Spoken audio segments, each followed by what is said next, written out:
guest is a celebrity personal trainer, wellness influencer, and author who believes health is about more than just your body. He's been a staple, of course, on morning TV for years, for more than a decade. And today he is sharing his personal journey of mental and emotional growth. Joining the conversation on what it means to be a modern man, please welcome Joey Thurman to the show. Joey, so good to see you. Thank you for having me. So it feels like for years we've seen you on every show, live with Kelly and everywhere. You've been a staple on television talking about physical health. And at some point in your life, you decided to transition from the conversation of the body to the mind. What was going on in your mind that made you do that? Just took a deep breath. Yeah. Right? Like, going on all those shows are amazing, and working out with wine bottles and all that sort of stuff is great. But I wasn't being true to myself and sharing everything that I have inside of me. And it's time. We all can take our time and realize at what point in our lives can we decide to change? And maybe my pain and sharing my pain can be somebody else's healing.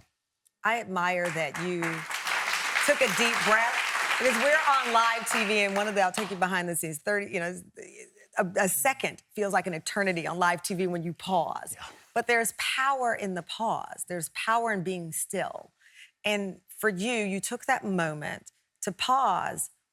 What did that give your body? Just to give yourself a break, not to jump in and answer me. Yeah, right. I mean, me years ago, I would have been freaking out, and I'm still freaking out internally. I'm nervous every single time. I'm embarrassed. I've got anxiety. All that's happening in me right now. But I'm not shunning and pushing myself away. I'm recognizing these things now. So I've got this emotional response right now. That's the emotion to body response. And I have these feelings happening right now. And that pause brought me from that fight or flight response to let's relax. I'm in a safe place with Tamron right now. When did you first realize the level of anxiety and that it could have been debilitating, and was for you at times? I was diagnosed with depression at 13.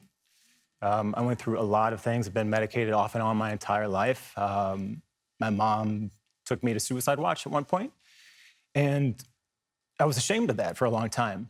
And realizing if I share that and my vulnerability, and the first time I really did with my TED Talk, and that just came out, and I had so many people come to me. And there's a lot of things in my life that I keep private.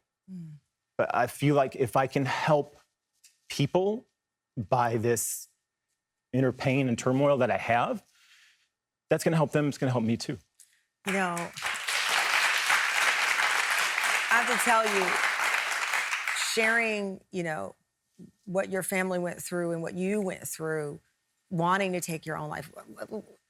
Real talk, we've all opened the newspaper or turned on our social media, and it seems like there's a story a day of people of all ages deciding that it's not worth it anymore, that they don't want to be here anymore.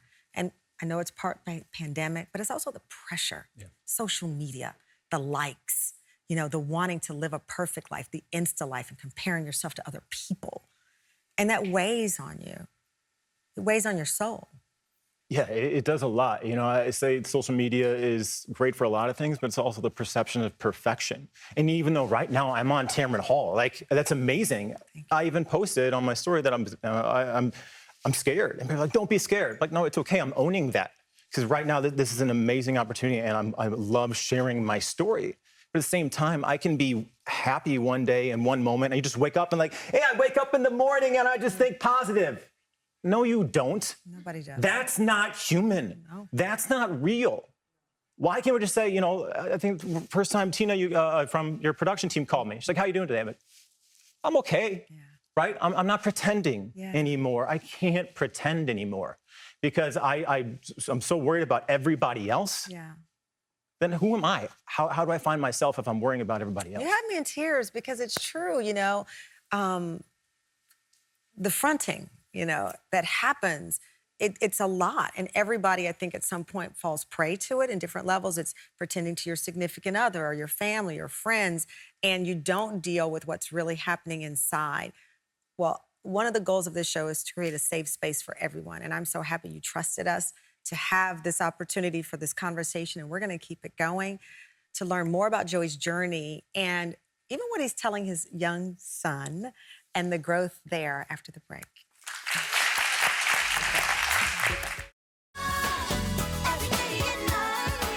In the quest for 300,000 likes from strangers, I was becoming a stranger to the one I liked the most.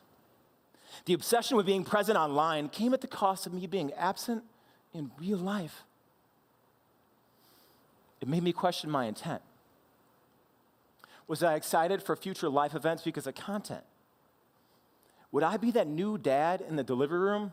Yeah, holding my wife's hand, but at the same time, trying to capture the moment for likes and follows. We are back with fitness expert and mental health advocate Joey Thurman. That was Joey's 2017 TED Talk on the consequences of social media and what it does to all of us. You opened up, oddly enough, on Instagram about having body dysmorphia, despite being this fitness guru, being this fit person. What is that like?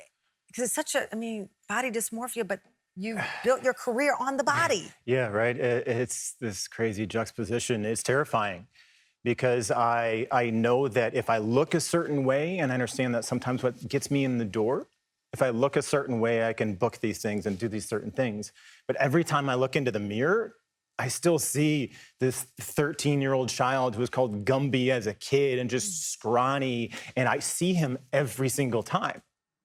And now I understand, like, I'm gonna look at this, I'm gonna point at this, I'm gonna do that. It's okay that I have that, and I'm recognizing that, and I'm learning to love all parts of myself, and even the parts of that I hate myself. I hate that I love myself.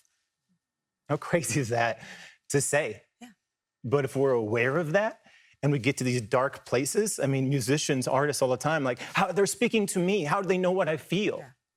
Because maybe it's a gift that they can go so dark, because sometimes those who have the most light shined on them have the darkest places. That is so true. That is so true.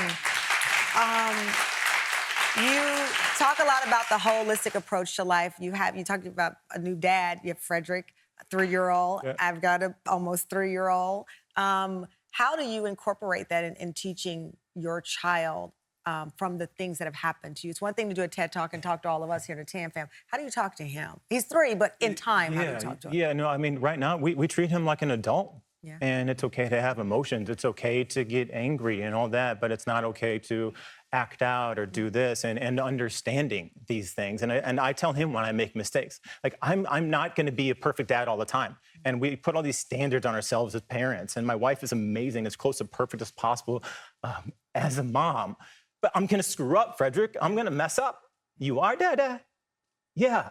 When have you messed up? And I have these conversations with him. And then he can understand himself through me. Wow.